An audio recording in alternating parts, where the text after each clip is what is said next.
Hello guys, आज पढ़ते हैं हम लोग स्टैंडर्ड 9 GBSC का lesson number 2, that is the first world war and the Russian revolutions. Yearning का मतलब होता है यहाँ पे स्टार्टिंग में धीरे धीरे जो इच्छा बढ़ती है कहीं पे अपना राज काज बढ़ाने की, एस्टैब्लिश करने की। यहाँ पे जो वेस्टर्न यूरोपियन कंट्री है वो एक्सपांशन, अपने एम्पायर को एक्सपांशन करने के लिए और नई नई टेरिटरी है, उस हिसाब से वो लोग एशिया और अफ्रीका में सेटल डाउन होना शुरू हो गए थे। दे एस्टैब्लिश्ड अ कॉलोनी। उन्होंने अपने पूरे जो फैमिली और बिरादरी वाले लोग हैं, कॉलोनी है, उनको यहाँ पे सेटल डाउन कर दिया और धीरे धीरे वो अपना रीजन है वो एक्सपांड कर रहे थे। कंसिक्वेंटली कंपटीशन होने लगा सारी यूरोपियन कंट्रीज़ के बीच में अपना परचम लहराने के लिए, वहाँ पे अपना रूल्स एस्टैब्लिश करने के लिए। उनका ग्रीड धीरे धीरे बढ़ता जा रहा था इंडिया में, और this cause economic, social and the cultural ruin of Asian African country. उसकी वजह से जो एशियन अफ्रीकन कंट्री थी उसमें इकोनॉमिकली, सोशली और कल्चरली बहुत डिस्टर्बेंस हो रहा था। उसकी वजह से फर्स्ट वर्ल्ड वॉर और बोल्शेविक रिवॉल्यूशन जैसी रिवॉल्यूशंस हुई थी, और ये लेसन में हम लोग इसके बारे में पढ़ेंगे। पहला टॉपिक है western Europe and colonisation in Asian Africa. Western European countries wanted to expand their empire in the Asian Africa. हम लोगों ने अभी आगे भी देखा कि ये सारी जो यूरोपियन कंट्री थी उनको एशिया और अफ्रीका में अपना बिजनेस था, वो अपना एम्पायर था, एक्सपांड करना था। उनका greed, colonisations did not spare even the neighbouring country. उनका जो कॉलोनाइजेशंस बनाने का एरिया था, उनका जो मोटिव था, आइडिया था एशिया और अफ्रीका को, वो उसमें वो अपनी नेबरिंग कंट्री को भी नहीं छोड़ते थे। Spain had taken control over Netherland, Belgiums, Luxembourg. Later on धीरे धीरे जो स्पेन थी उन्होंने नेदरलैंड, बेल्जियम, फिर लग्जमबर्ग ऐसी सारी जगह को कंट्रोल कर दिया था। Later on some of the province were capture by the France. धीरे धीरे जो फ्रांस है वो भी जीत लिया, मतलब आजू बाजू के सारे एरिया आ जाते थे इन शॉर्ट।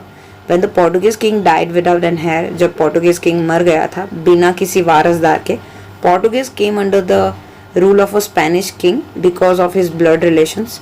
पोर्टुगीज आ गए थे स्पेनिश किंग के ruler as a, just because of उन्होंने बता दिया कि हमारा कोई ब्लड रिलेशंस है। So for the 6th decade the monopoly of the establishing colony in the non-European country was with Spain। और इसीलिए next 60 years तक जो नॉन यूरोपियन कंट्रीज थी, स्पेन, उन्होंने अपना जो कॉलोनाइजेशंस है वो पीरियड है वहाँ पे रूल करने का वो एस्टैब्लिश किया था। सिमिलरली इटली और जर्मनी का भी कुछ ऐसे है। Italy and Germany state become the victim of the greed of France and Austria. Austria और फ्रांस ने इटली और जर्मनी को भी नहीं छोड़ा था। When the European power were tightening their grip over the Asian African nation, जैसे जैसे यूरोपियन कंट्रीज अपना जो ग्रिप मजबूत कर रही थी वो टाइम पे एशिया एंड अफ्रीका के नेशन के साथ, many European nation which had become free, बहुत सारे जो यूरोपियन नेशन है वो धीरे धीरे फ्री हो गए, and following the footstep of England and made many of the Afro Asian nation their colony. जैसे यूरोपियंस जो ब्रिटिशर्स थे वो सारी एशियन और अफ्रीकन कंट्रीज को अपने कब्जे में कर रहे थे, वैसे बाकी सारे जो इंग्लैंड के फॉलोवर्स थे, they also following the footstep of the England जो ब्रिटिशर कर रहे थे, और बहुत सारे अफ्रो एशियन नेशन को कॉलोनाइज कर रहे थे और अपने एस्टैब्लिश कर रहे थे वहाँ पे कॉलोनी, और वहाँ पे उनको अपने कब्जे में कर रहे थे। कॉलोनाइज्म इन द एशिया देखेंगे। After strengthening it's grip over India, जब ब्रिटिश ने अपना ग्रिप इंडिया में मजबूत कर लिया, इंग्लैंड ने अपना रीजन है वो श्रीलंका, म्यांमार, सिंगापुर और मलेशिया तक एक्सपांड करना शुरू किया। धीरे धीरे इंग्लैंड चाइना में भी घुस गया, but due to the optimum trade between England and China, वहाँ पे एक दूसरे दोनों के बीच में वॉर हो गई, that is optimum war. Optimum war in the history बहुत ही फेमस है, 1839 to 1842 में हुई थी इंग्लैंड और चाइना के बीच में। इंग्लैंड और चाइना की पहले से नहीं बनती है। चाइना ये वॉर हार गया था, उन्होंने 5 पोर्ट इंग्लैंड को दे दिए थे। England could carry on their trade and thus expanded empire, और इंग्लैंड सक्सेसफुल हुआ था, ब्रिटिश सक्सेसफुल हुए थे और उन्होंने अपना बिजनेस कैरी ऑन किया और एक्सपांड किया। Taking advantage of the China weakness, धीरे धीरे जो इंग्लैंड है, ब्रिटिश है, उन्होंने चाइना की जो वीकनेस है, जापान, रशिया, जर्मनी, फिर France, Belgium, America also acquire trade and political rights, वहाँ पे अपने पॉलिटिकल राइट्स डालने शुरू किए।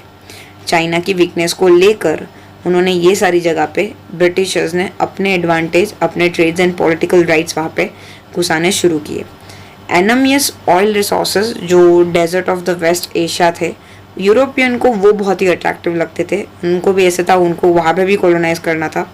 England, Germany, Russia, America established oil company in Iran, Iraq, Kuwait, Saudi Arabia, Bahrain and the made a effort to take care of their own interest. ये सारी जो countries थी, ये सारे जो यूरोपियंस थे, उनको बहुत ही इंटरेस्ट था वेस्ट एशियंस कंट्रीज़ के ऑयल के ख़जाने में, तो इसीलिए वो लोग अपना कॉलोनाइजेशन है थोड़ा ईरान में, इराक में, कुवैत, सऊदी अरेबिया में और बहरीन में अलग अलग जगह पे अपने जो कॉलोनाइजेशन है वो वहाँ पर डाल के रखे थे, वहाँ पे अपने फैक्ट्रीज बना के रखे थे ताकि वो वहाँ से भी बेनिफिट ले पाए। कॉलोनिज्म इन अफ्रीका देखेंगे। Dutch establish its colony first time in the end of 15th century in the South Africa. पहली बारी डच ने अफ्रीका के अंदर, साउथ अफ्रीका के अंदर पहले अपना परचम लहराया था। उन्होंने फर्स्ट कॉलोनाइजेशन वहाँ पे किया था। आफ्टर दैट इंग्लैंड फ्रांस धीरे धीरे एंटर होने लगे। जो इंग्लैंड एंड फ्रांस है, पहले केप में जगह का नाम है अल्जेरिया इन नॉर्थ अफ्रीका रिस्पेक्टिवली। यहाँ पे इंग्लैंड और फ्रांस ने केप और अल्जेरिया करके जगह है नॉर्थ अफ्रीका में, वहाँ पे भी अपना कॉलोनाइजेशन एस्टेब्लिश किया। A vast provision of Africa seems quite suitable for the acquiring raw material and selling ready product post-industrial revolutions। उन्होंने अफ्रीका को एक्चुअली बहुत ही, उनको ऐसा लगा कि ये तो खजाना है रॉ मटेरियल का, एंड वहाँ पे वो रेडीमेड जो प्रोडक्ट है इंडस्ट्रियल रिवॉल्यूशन जो अपने यहाँ बनती थी, यूरोपियन कंट्रीज़ में बनती थी, वो वहाँ पे सस्ते में बेचता था। And because of the European countries compare to the established colony, king Leopold's Belgium's के थे, seize the vast province of the Congo. और तब के राजा थे बेल्जियम्स के राजा का नाम था King Leopold. The vast province of the Congo establish his rule, तब उनका राज चल रहा था। England East India, England establish its colony in Egypt. England ने तब अपनी कॉलोनी इजिप्ट में डाल दी थी। And some province of the East Africa, कुछ ईस्ट अफ्रीका के और साउथ अफ्रीका के कुछ जगह भी कॉलोनाइज करने शुरू कर दिए थे। फ्रांस ने अपनी कॉलोनी टूनिसिया, मोरक्को और वेस्ट अफ्रीकन प्रोविंसेस में शुरू कर दी थी। जर्मन उस टाइम पर अपना empire east and west Africa में डाल रहा था। Italy capture the African province around the red sea, और इटली था उस टाइम पे अफ्रीकन के रेड सी को कैप्चर करने में लगा हुआ था। सब कोई ना कोई हिस्सा एक्चुअली अफ्रीका का जीतने में लगा था। Spain and Portugal also seize some province of the Africa. Spain और जो पोर्टुगल्स है वो भी अफ्रीका के जो प्रोविंस है वो सीज करने में लगे हुए थे।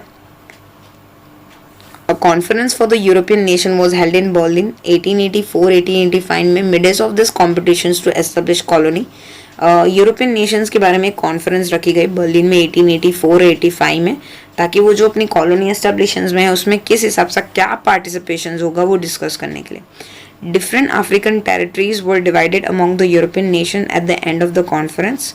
और फिर जो अफ्रीकन टेरिटरीज है, उन्होंने जो अफ्रीकन की जो टेरिटरी है, इन यूरोपियंस नेशन ने बैठ के डिसाइड किया कि कौन सी टेरिटरीज कौन डिवाइड करेगा, किसको क्या मिलेगा। दस colonial dominions of the different European nation was establish over the entire Africa. धीरे धीरे पूरा अफ्रीका इन लोगों ने मिलके बांट के खा लिया, ऐसा बोल के अब हम लोग समझ सकते हैं कि सब लोगों ने अफ्रीका को हिस्सों में बांट दिया। While on the one hand, the greedy European nations were trying to colonize various Asian African territory, on the other, एक साइड पे अगर देखने जाए तो यूरोपियन, एशियन एंड अफ्रीका में अफ्रीकन स्टेट पे वहाँ पे पूरा कॉलोनाइज करने में लगे हुए थे। दूसरी तरफ जर्मनी और Italy had completed the process of this respective political unification, और सामने की साइड इटली और जर्मनी एक पॉलिटिकल यूनिफिकेशंस के लिए प्रोसेस कर रहे थे रिस्पेक्टिवली।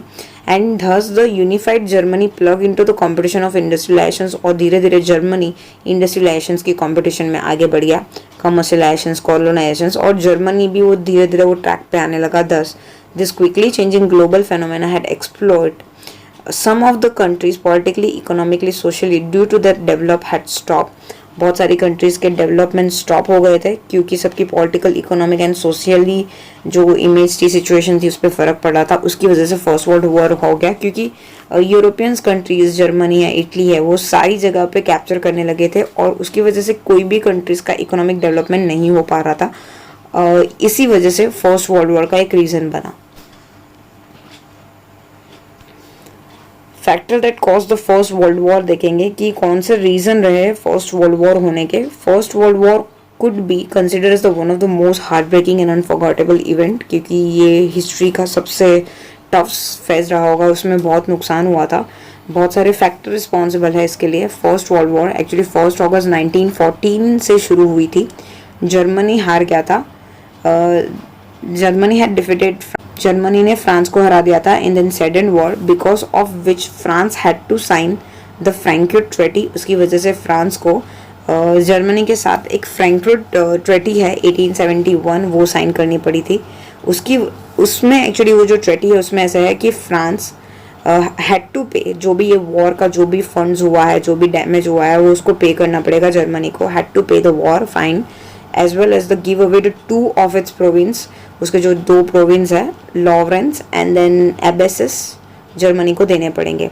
फ्रैंकफर्ट ट्रीटी ये बताता है कि उसको वॉर के सामने जो भी उसका खर्चा आया है जर्मनी को वो देना पड़ेगा और उसके 2 स्टेट देने पड़ेंगे। France had not been able to overcome this humiliations. France को ये ह्यूमिलिएशंस, ये जो अपमान है वो थोड़ा भी अच्छा नहीं लगा।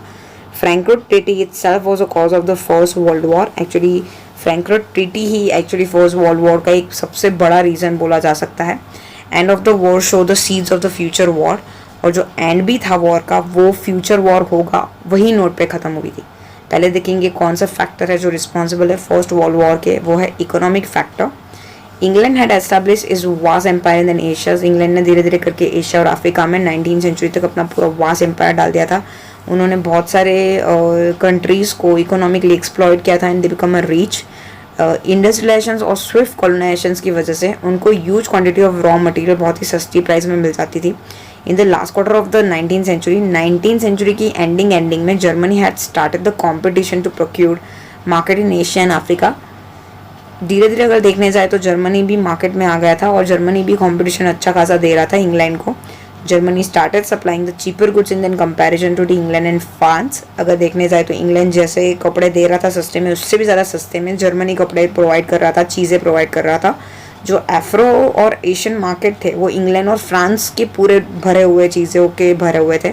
सब अपना जो मेन जो एसेंस था, घर पे बनाई हुई चीज़ें, देश में बनाई हुई चीज़ें, वो लैक कर रहे थे, उनकी कमी महसूस हो रही थी। वर दस broken up by the Germany. Consequently जो भी चीज़ें इंग्लैंड और फ्रांस बनाता था, जर्मनी एकदम सडनली आके एकदम सस्ती प्राइस में रख के पूरा मार्केट जीत लिया था। कंसिक्वेंटली जो इकोनॉमिक कॉम्पिटिशन था जर्मनी और इंग्लैंड के बीच में, उसकी वजह से एक रीज़न बन गया फर्स्ट वर्ल्ड वॉर का।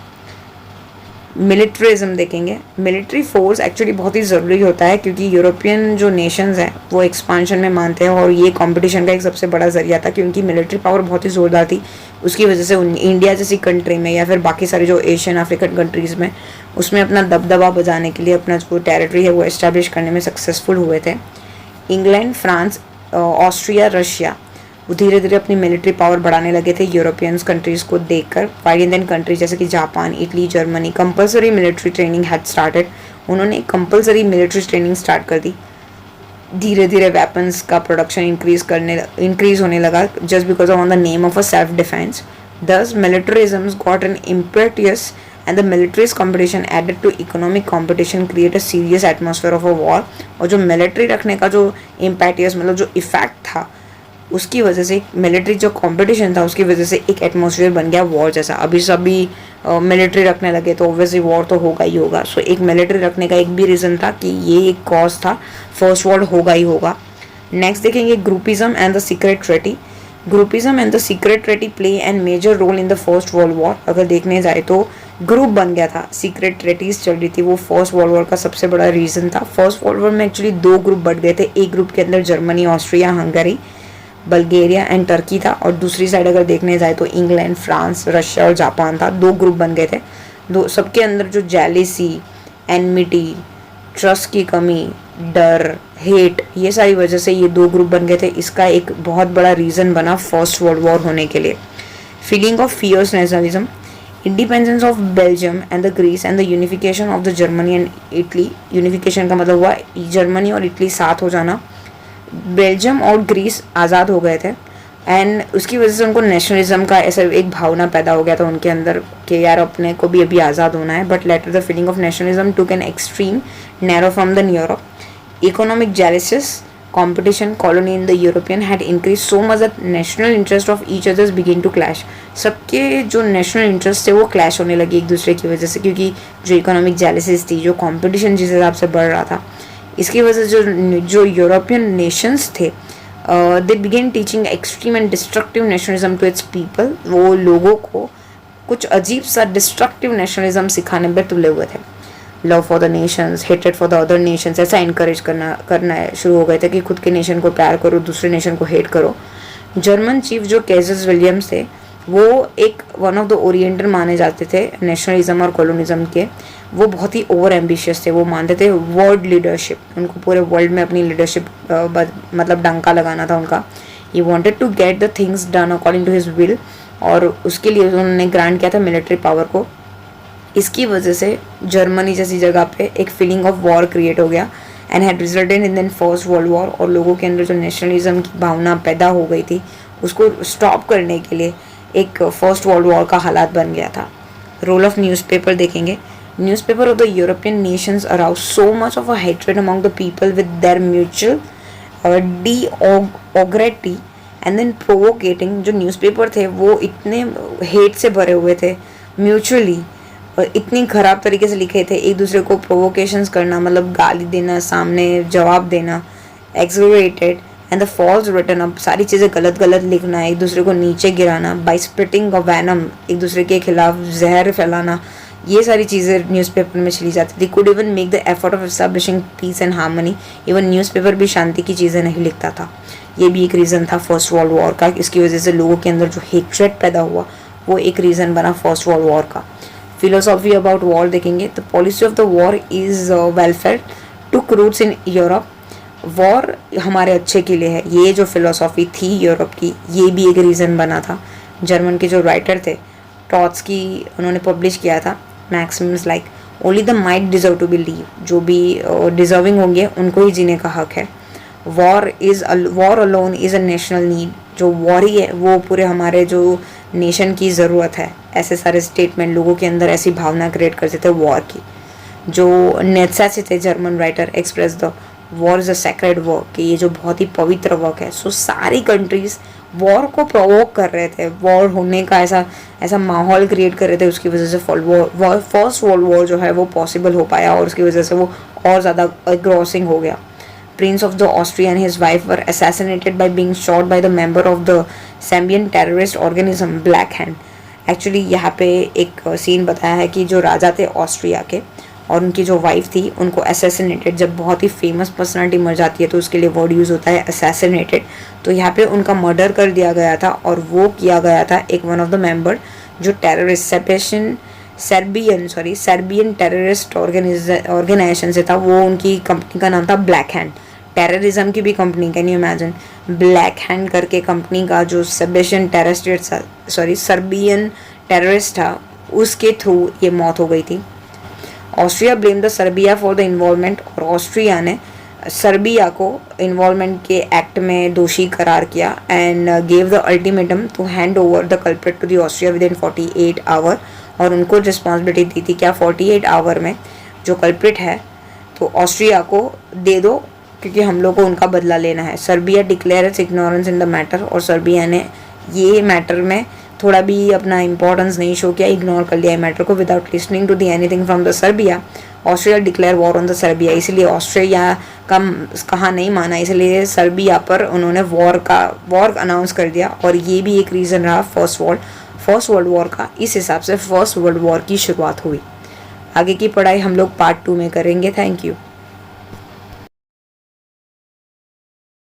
For watching. अगर आपको वीडियो पसंद आई है तो प्लीज लाइक कर दीजिए, और जरूर बताइए कि आपको वीडियो कैसी लगी कमेंट बॉक्स में।